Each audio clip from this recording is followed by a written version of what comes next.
My name is Ella, and at 28 years old, I thought I had finally escaped the emotional servitude that defined my youth. After 10 years of building a life on my own terms, I made the mistake of answering the family group chat. The message was an invoice for $6,000, and when I questioned it, my sister Ashley simply replied that I owed them. I stared at the screen in the silence of my condo, while the request hung in the air like a demand for a piece of my future. It was not just about the money, but a past I had worked meticulously to escape. 2 years of peace were shattered by an entitled text message. I did not cry or feel the sting of anger instead. I felt a cold and sharp clarity. For years I had been the silent investor in their version of family funding their emotional deficits with my time and energy. Tonight the account was being closed, so I walked to my home office and opened my laptop. I opened a new spreadsheet and began documenting every service I had ever rendered for them. My memory was now a pristine archive of transactions rather than a source of pain.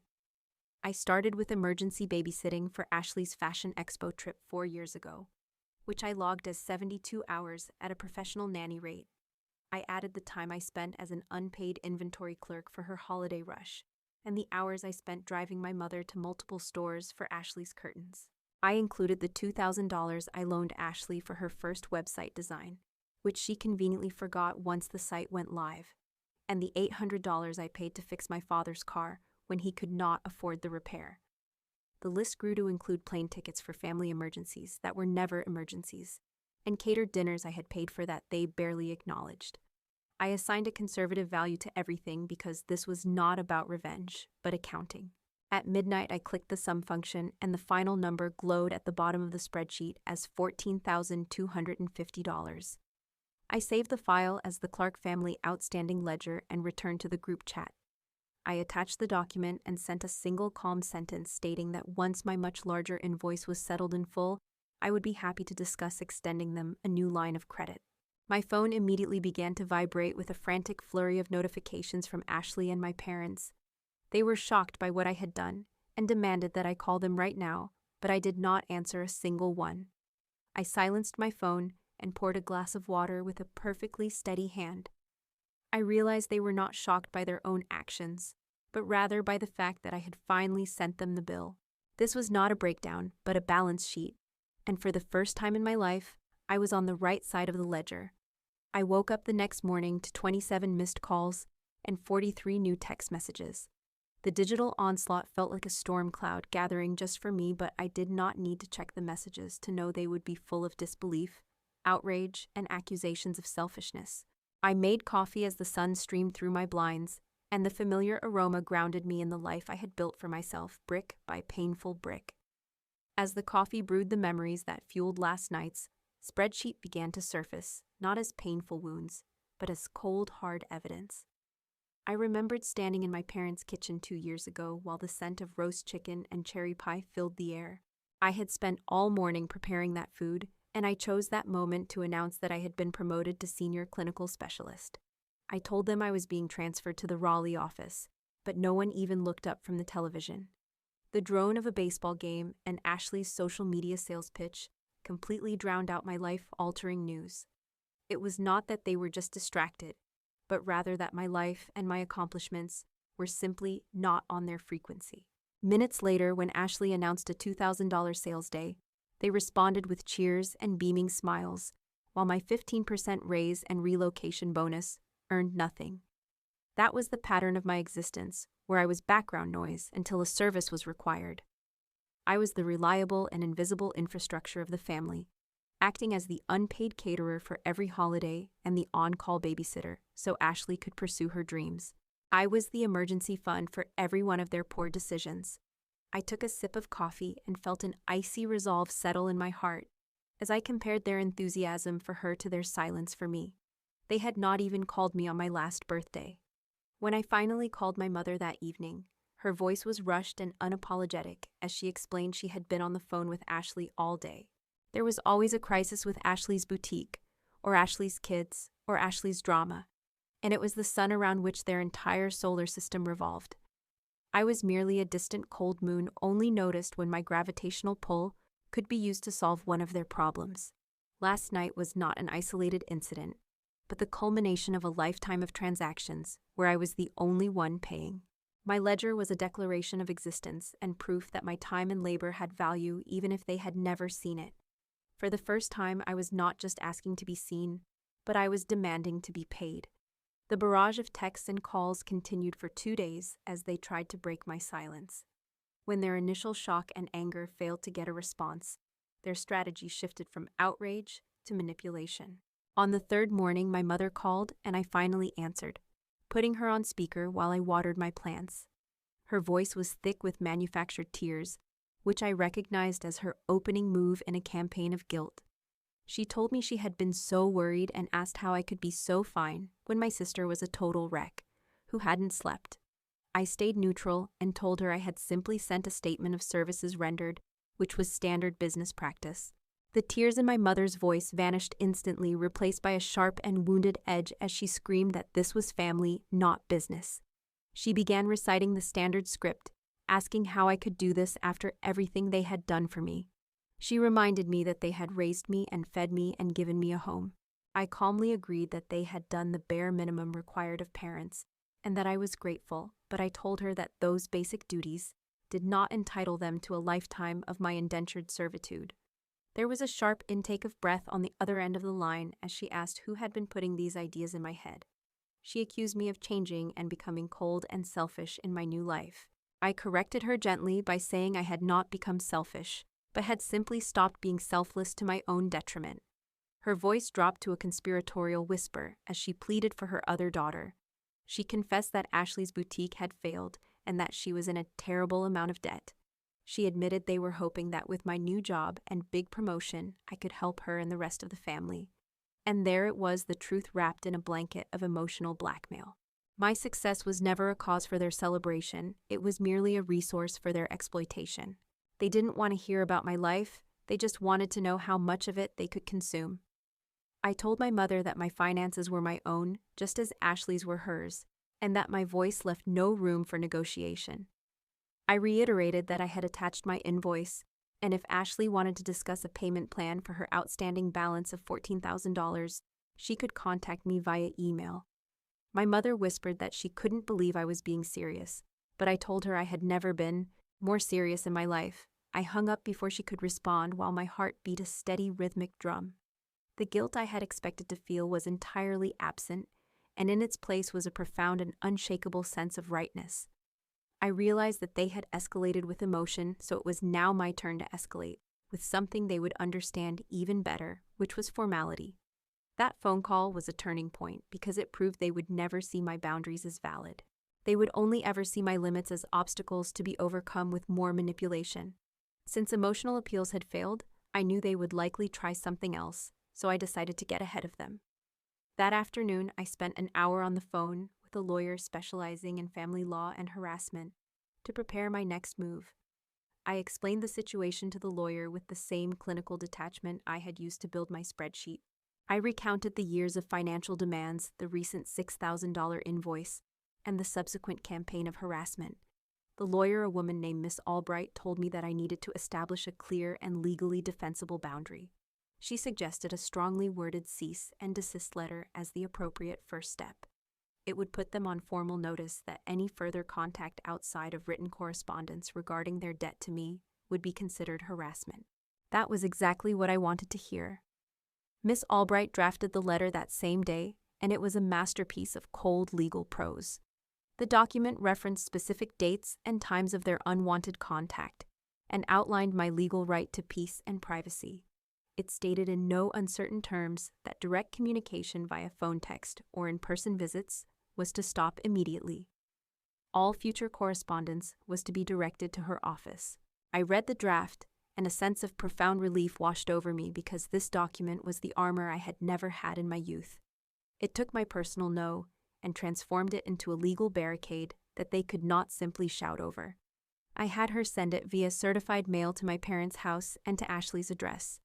The silence that followed was immediate and absolute. For a full week, my phone did not ring, and no notifications lit up my screen. The quiet was so complete that it was almost jarring, and for a moment, I allowed myself to hope that it was over.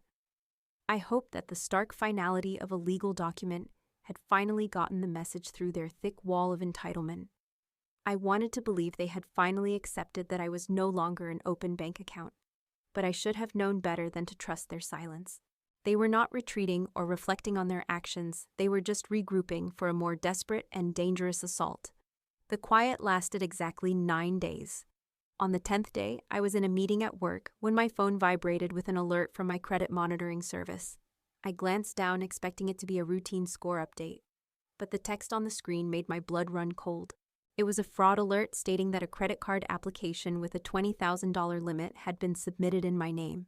My breath caught in my chest as I realized the scale of the betrayal. I excused myself from the meeting with shaking hands and stepped into the hallway to dial the number. The automated system confirmed the nightmare and online application had been submitted using my social security number and date of birth. The automated voice on the phone confirmed the details of the application, which had been submitted only 20 minutes prior. The only piece of information that was not mine was the mailing address, and I recognized it immediately as Ashley's house. The clarity I had felt before returned, but this time it was razor sharp and honed to a lethal point. This was no longer just manipulation or emotional blackmail, it was a felony. My sister, in her desperation, had committed identity theft. All the years of her taking my time and my money and even the clothes from my closet when we were teenagers had led to this moment. She believed she was entitled to my very identity. The bank representative asked if I wanted to file a police report, and I told them yes, but not just yet. I had one more phone call to make first. The anger I felt was not hot or explosive, but glacial and methodical. It was the kind of anger that does not scream, but completely destroys. They had crossed a line from which there was no return. They thought I was a resource they could harvest, but they were about to find out I was a reckoning. I went home and opened my laptop, taking screenshots of the fraud alert and saving the audio recording of my call with the bank. I gathered my evidence like a prosecutor building an airtight case. I initiated a conference call to my mother, my father, and Ashley all at once. It took them a moment to realize they were all on the same line, and my mother's voice sounded wary when she asked what was happening. I told them I was glad to have them all together so I would not have to repeat myself. I informed them that at 2:17 this afternoon, someone had applied for a credit card with a $20,000 limit using my social security number. I stated clearly that the application listed the primary mailing address as 123 Oak Street, and I let the silence stretch thick and suffocating. I knew that was Ashley's address, and they knew it too. I called out my sister directly and asked if she had something she wanted to tell me. A choked sob came from her end of the line as she confessed she did not know what else to do, because she was desperate. She claimed she was going to pay it back, but I cut through her pathetic excuse. I told her she had committed multiple felonies, including identity theft and credit card fraud. I told her she was willing to ruin my entire financial future just to solve her own temporary problem, and that the consequences were going to be life-changing. My father finally spoke with a strained voice, calling me sweetheart, and claiming that Ashley was my sister, and she had just made a mistake. I snapped back that this was not a mistake, but a calculated decision with real consequences. The ice in my voice showed the fury I was keeping under control. I told them that I was presenting them with 2 options, and they had exactly 1 minute to decide which one they would take. My mother whispered for the options, and I laid them out with brutal precision. Option A was for the 3 of them to be at my lawyer's office at 9 the next morning to sign a legally binding document. I explained that this familial disassociation agreement would state that they would never contact me, my employer, or my friends ever again. It would also acknowledge their $14,000 debt to me, which I would agree to forgive in exchange for their permanent and total absence from my life. If they chose this option, I promised not to press criminal charges for the identity theft. My father asked for option B in a voice that was barely audible, and I told him the alternative was simple. I would hang up the phone and call the Raleigh Police Department to hand over my file of evidence. I told them a warrant would be issued for Ashley's arrest, and she would face years in prison, because I would ensure she was prosecuted to the fullest extent of the law. I told them they had 50 seconds left to choose. The other end of the line became a chaotic mix of panicked whispers and sobs. For my entire life, they had held all the power by leveraging my love and sense of duty against me, but in one desperate criminal act, They had handed me all the cards. They were no longer a family demanding help. They were perpetrators begging for mercy from their victim. My father eventually said they would be there and that they would sign the papers because he knew I was not bluffing. I did not say goodbye or another word. I just ended the call and let the silence fill my home. They had spent years ignoring my existence until they needed a withdrawal from my life, and now I was finally closing the branch for good. I sat in the dark for a long time, feeling the weight of the decision, but also the immense relief of knowing that by this time tomorrow I would be legally a stranger to the people who had tried to steal my name. The next morning, they were at Miss Albright's office at 8:45 sharp. They looked smaller and diminished under the cold fluorescent lights of the conference room. My mother's eyes were red-rimmed from crying, and my father's face was a gray mask of resignation, while Ashley stared at the polished surface of the table, unable to meet my gaze. I did not speak to them, and I did not offer any comfort. I let Miss Albright handle everything as she explained the terms of the agreement with brutal professional clarity. She made it clear that after today, they would have no claim on me, and I would have no claim on them. In the eyes of the law, we were becoming strangers. They signed the documents with hands that trembled slightly as the reality of their situation settled in. My father pushed the papers across the table, and for the first time in my life, I saw him not as a parent, but as a defeated man who had enabled his family toxicity for far too long.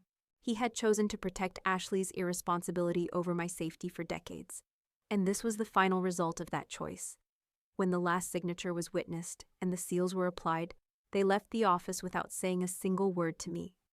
I watched them go from the window as 3 people walked away from a life they had systematically tried to drain until there was nothing left. I did not feel a rush of triumph, and I did not feel a wave of sadness. Instead, I felt nothing but the quiet and clean emptiness of a space that has finally been cleared of clutter. The heavy burden of their expectations and the constant noise of their crises had been lifted off my shoulders in a single hour. I stood in that office and breathed deeply, realizing that for the first time since I was a child, my name belonged entirely to me again. Months have passed since that morning, and the silence that followed is no longer jarring, but peaceful. It is the sound of my life moving forward, uninterrupted by demands or manufactured emergencies. My phone no longer feels like a potential landmine, and my mornings are entirely mine. My money stays in my accounts, and my future is no longer a resource for people who never bothered to learn who I actually was. The hole they left in my life was not a wound that needed healing, but a space that has since been filled with genuine things. I have filled the space they left with genuine friendships, a loving relationship, and the simple, profound joy of being the sole author of my own story. Sometimes I think about the choice I made, and I realize they pushed me to a point where my only options were to either be consumed or to cut the cord completely. I chose to save myself because no one else was going to do it for me. The transition wasn't always easy, as I had to unlearn the habit of waiting for the next disaster. But every day of silence was a confirmation that I had made the right decision. My life is now defined by what I want to achieve, rather than what I can provide for people who view me as a utility. Looking back, I see that the ledger was more than just a list of debts. It was a record of my own resilience. It proved that I had survived years of neglect, while still maintaining the capacity to build a successful career and a stable home. The 15% raise and the relocation bonus that they ignored became the foundation of my freedom. I no longer seek validation from people who are incapable of giving it, and that realization has been the greatest promotion of my life. I have learned that family is not a blood contract that permits abuse, but a bond that must be nurtured with mutual respect and support. I often wonder if they have changed or if Ashley finally took responsibility for her life, but I don't look for answers. The agreement we signed was a gift to my future self, ensuring that I would never have to find out. My peace is not up for negotiation, and the debt they owe me was paid the moment they walked out of that lawyer's office. I am no longer the reliable, invisible infrastructure of someone else's chaos. I am a person with boundaries, a person with value, and a person who finally knows how to say no without feeling a shred of guilt. The hardest thing was not forgiving them, but stopping myself from waiting for them to finally see me. Once I stopped waiting, I started living. I hope my story serves as a reminder that you are not obligated to set yourself on fire to keep others warm. If your family ignored you for years and only returned for your resources, you have every right to protect your peace. Sometimes the most loving thing you can do is walk away and finally give yourself the life you were always meant to have. The silence of my condo is now my favorite song.